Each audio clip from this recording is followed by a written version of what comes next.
नमस्कार, देख रहे हैं आप न्यूज 18 और मैं हूं आपके साथ अंजलि मालिक। कल यानी कि 13 मई को उत्तर प्रदेश निकाय चुनाव के रिजल्ट सामने आ गए हैं। हमने देखा कि किस तरीके से भारतीय जनता पार्टी ने प्रदेश की सभी 17 मेयर सीटों पर शानदार प्रदर्शन करते हुए एक तरफा जीत हासिल कर ली। नगरपालिका चुनाव में भी भाजपा का दबदबा कायम रहा। दूसरी तरफ अगर बात करें नगरपालिका में अखिलेश यादव की समाजवादी पार्टी ने भी अपनी मजबूत स्थिति जो है वो दर्ज करवाई। लेकिन इन चुनावों में सबसे ज्यादा हॉट सीट थी जिस पर सबको इंतजार था नतीजों का कि आखिर जनता जनार्दन जो है वो क्या फैसला करेगी। लेकिन भैया अब जनता ने जो फरमान सुनाया उसकी बात तो मानो लोनी विधायक नंदकिशोर गुर्जर इसमें अपना वर्चस्व वो कम आंक रही हैं। उन्हें इस चुनाव को जो है वो सीधा सीधा विपक्ष की बिगड़ी चाल बता दिया और कह दिया कि विपक्ष ने चुनाव में धांधली की है जिसकी वजह से भाजपा मात खाई है। इतना ही नहीं है, हार से तिलमिलाए भाजपा के फायर ब्रांड नेता ने सरकार को चिट्ठी लिखकर ये तक मांग कर डाली कि चुनाव दोबारा हो क्योंकि जनता भाजपा को ही चाहती है। सुनिए। सारी मशीनें सुबह खराब थी तो एक बड़ा षड्यंत्र था। इसके लिए माननीय मुख्यमंत्री से कहेंगे कि इसकी जांच हो और जांच के बाद यहाँ जो है तो शपथ ग्रहण समारोह है।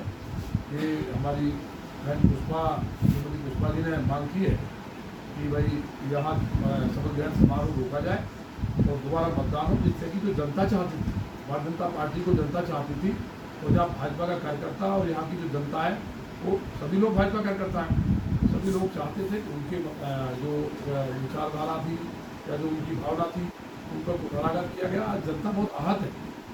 तो लोकतंत्र में अगर जनता की जनभावना से खिलवाड़ कर दिया जाएगा तो लोकतंत्र की हत्या है। जो किया गया फ्रॉडबाजी और प्रशासन ने पकड़ा, तो जिन्होंने पकड़ा मैं उनको बधाई देना चाहता हूँ। उनको गिरफ्तार किया है, जेल भेजा है तो जेल गए हैं। तो जो प्रमाणिक रूप से सिद्ध हो गया है तो फिर चुनाव आयोग निश्चित तौर पर मुझे उम्मीद है इसको कोई डिनाई नहीं कर सकता ये फ्रॉड हुआ है। तो फ्रॉड हुआ दोबारा चुनाव होगा ही, जो चुनाव होगा। लेकिन जीत के बाद जो है पहली बार प्रेस कॉन्फ्रेंस कर रालोद की जीती हुई प्रत्याशी रंजीता धामा और उनके पति मनोज धामा ने भी भारतीय जनता पार्टी को जमकर आड़े हाथों लिया है। नंदकिशोर गुर्जर पर बड़े बड़े आरोप तक रंजीता ने मढ़ दिए और साफ लफ्जों में चेतावनी देते हुए कह दिया कि अब लोनी 24 में भी भाजपा मुक्त होने वाली है। इनके खिलाफ आगाज हुआ एक चिंगारी फूटी है, क्योंकि इस तरह जो सरकारें होती हैं, जो भी ये चुनाव लड़वाए जाते हैं, ये इसलिए लड़वाए जाते हैं ताकि जनता की सेवा कर सके हम। लेकिन आजकल इसको केवल अपनी स्वार्थ पूर्ति का अड्डा बना देते हैं ऐसे जो जनप्रतिनिधि चुनकर आते हैं। और आपने देखा होगा लोनी में पहले कभी कोई माहौल खराब नहीं था, आपसी भाईचारे से सब लोग रहते थे, प्रेम पूर्वक रहते थे। लेकिन जिस तरह से भारतीय जनता पार्टी के विधायक ने यहाँ पर न केवल माहौल खराब करने का काम किया बल्कि अपना एक छत्र राज चाहते हैं। हर लोगों पर जबरदस्ती उगाई करवाना, बात करते हैं कि मैं 1 इंच जमीन नहीं गिरने दूंगा, जबकि लोनी में अगर जमीनों पर कब्जे हो रहे हैं तो लोनी विधायक की वजह से हो रहे हैं। दूसरी तरफ कहते हैं कि बाबा जी का बुलडोजर चल जाएगा। क्या बाबा का बुलडोजर? क्या कानून सबके लिए एक समान होते हैं ना? संविधान ने कानून सबके लिए समान बनाए हैं। क्या ये बुलडोजर दूसरी पार्टियों के लिए ही है, इनके लिए नहीं है? जो इनकी पार्टी के खुद ऐसे विधायक ऐसी गुंडागर्दी करते हैं उन पर कार्रवाई क्यों नहीं होती? ये तो न्यायपालिका के साथ साथ जनता के साथ बिल्कुल अन्याय है। लेकिन यहाँ लोनी से इस चीज की शुरुआत हो गई है। अगर इन लोगों ने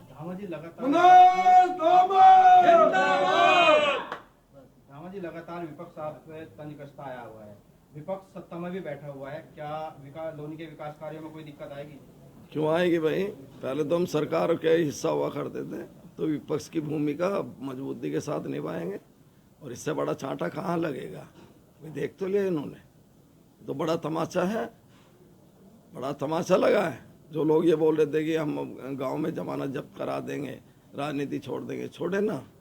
ये जुबान तो इनके है नहीं, उसी जुबान से ये रोटी खा लेते, उससे कुछ और खा लेते हैं। सोचना चाहिए। अभी इन्होंने जमानत जब्त कराने का वादा करा था बैठक में, इनसे आप जाके सवाल कीजिए और अब इनको बोलिए कि इस्तीफा दें और दोबारा चुनाव लड़े। चलो 2 हाथ करने के लिए तैयार हूँ, फिर मैं इस्तीफा दे के आए और भाजपा से टिकट लेके आए, दोबारा कराए उपचुनाव, हम चुनाव लड़ेंगे इनके सामने। जी लगातार आप पर आरोप प्रत्यारोप लगते आए हुए हैं, अब दोबारा से इससे बड़ी क्लीन चिट कोई मिलेगी आरोप की? आप ही लोग तो लगा दो।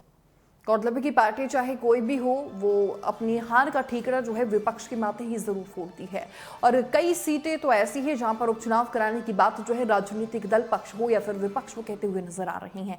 वहीं अब सवाल ये भी उठता है कि लगातार भाजपा के ऊपर ही वोटों में गड़बड़ी के करने के जो आरोप है वो लगते हुए नजर आते हैं। लेकिन अब लोनी में तो हार का मुंह देख चुकी भाजपा के फायर ब्रांड नेता ने ही समाजवादी पार्टी रालोद पर आरोप मढ़ दिए हैं। देखना दिलचस्प होगा कि गुर्जर की अपील पर सरकार क्या कुछ फैसला लेती है, क्या कुछ सरकार की तरफ से जो फैसला है वो लिया जाता है। अगर उपचुनाव यहाँ होते हैं तो सीधा सीधा पुलिस की सुरक्षा पर यहाँ सवाल खड़े होते हैं। इस रिपोर्ट पर आपकी क्या राय है वो जरूर कमेंट बॉक्स में रखिएगा। फिलहाल बस मेरे साथ इतना ही। तमाम खबरों के लिए देखते रहिए न्यूज़ सिटी। नमस्कार।